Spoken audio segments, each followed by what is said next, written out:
So I started to realize the things I'd been trying to suppress and change and fix about myself were actually the things that were making me successful. So I decided I wanted to help other people hear it at a younger age. This podcast encourages and empowers you to create your own unique real story, develop your own unique real statement, and discover your own unique real self. The power is yours.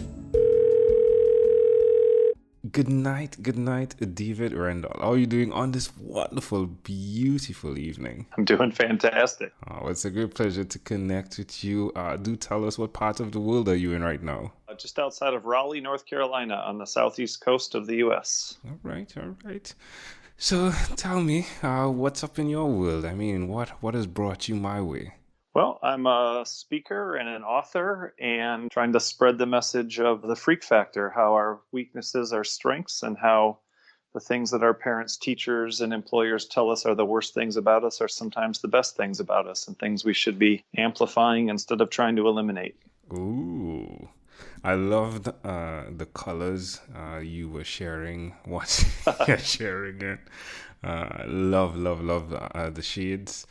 Tell us a bit more about it, please. The freak versus, how did you say it? Freak versus? The freak factor is what I call it. The freak factor. Yeah. It's based on my own experience. I was always in trouble because I couldn't sit still and be quiet and do what I was told. And then as an adult, I started making a living standing up and talking and running my own business. So I started to realize the things I'd been trying to suppress and change and fix about myself were actually the things that were making me successful.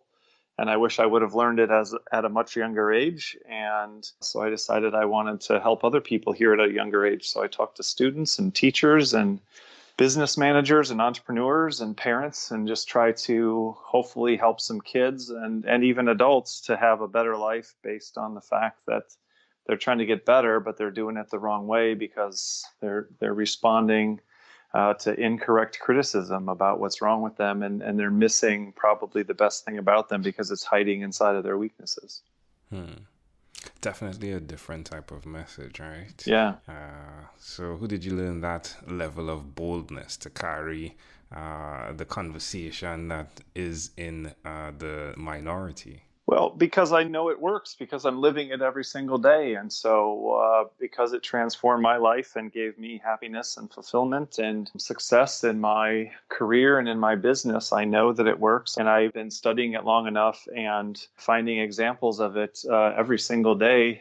Someone sends me an example or I find another example. My friend and I even just wrote a book about how even businesses' weaknesses can be strengths. And so we wrote a marketing and strategy book. And every day we're finding new examples. Like just yesterday, I was walking through a store and there was a kid's book called P is for Pterodactyl.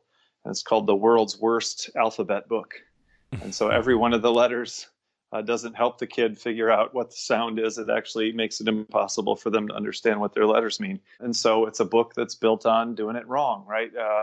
Flaunting the weakness of incorrect or unusual spelling instead of trying to do it the right way. And so we're always finding these examples of companies that take what looks like flaws, things that look bad, and actually use them to be successful and to differentiate. And the same principle applies to people. So every time, and also the boldness comes from the people it's helped. I've been doing this long enough that people have used this with their kids. They've used this to help their marriages. People have changed their careers, transformed their businesses. So I learn how much more true it is every day when people share with me success stories and examples from their lives about how I just was in Sydney, Australia, and bumped into somebody who saw me in Chicago years ago, and he has dyslexia and his son has dyslexia. And he said that when he and his wife heard my talk, it absolutely transformed their relationship with their son and the way they treated him and their expectations of him. And everything's been better since then. And, so that just increases my boldness even more and makes me more committed to the idea because I've seen it work not just in my own life, but in the lives of other people. And where's the best place for someone that's listening to connect with you?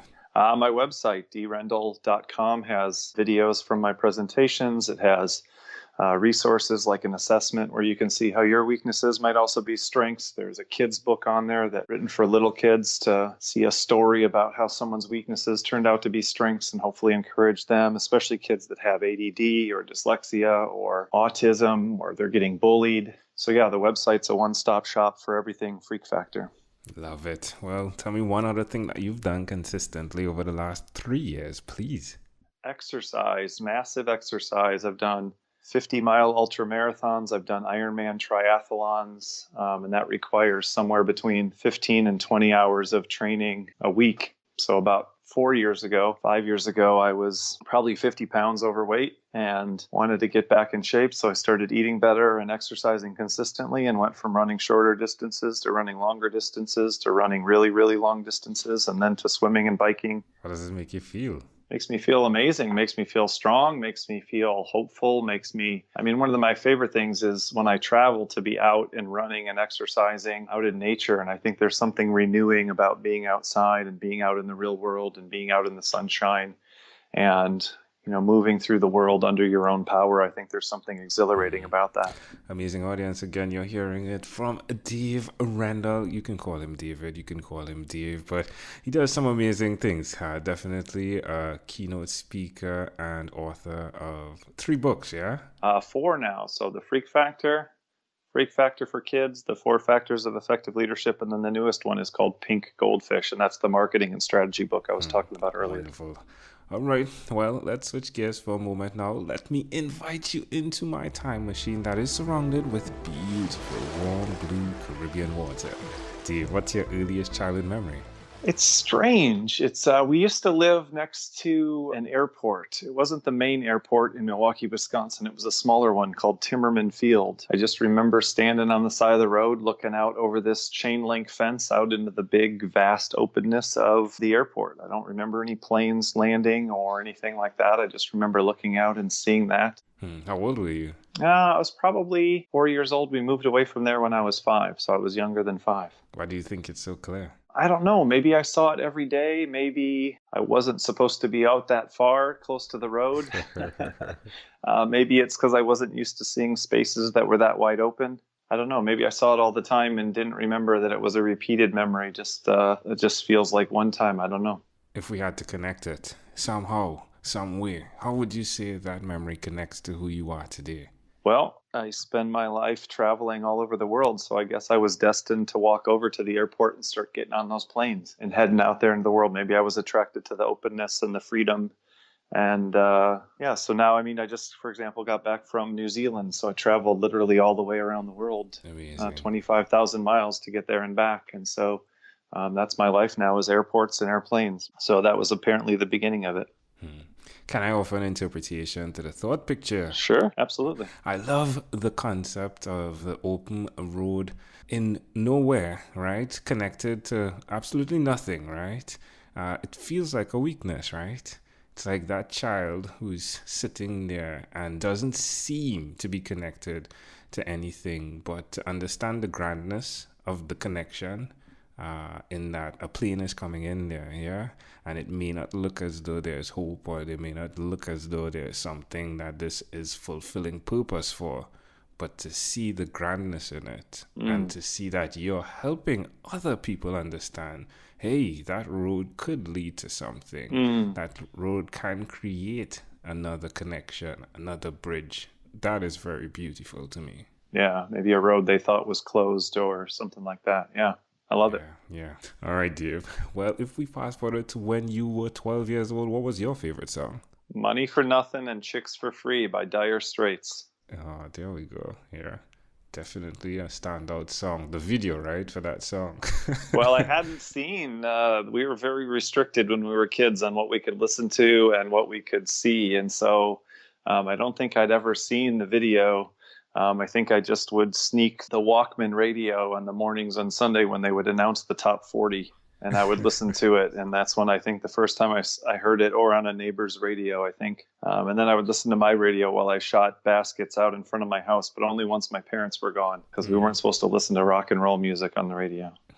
All right, my friend. Well, we have arrived at our destination. But before we get off of this time machine, there's a small declaration form. So it's yes or no. We're going to move pretty quickly here. Are you ready? Yes. Dave, have you chosen someone to pass on your skills to? Yes. Are you married? Yes. Do you have children?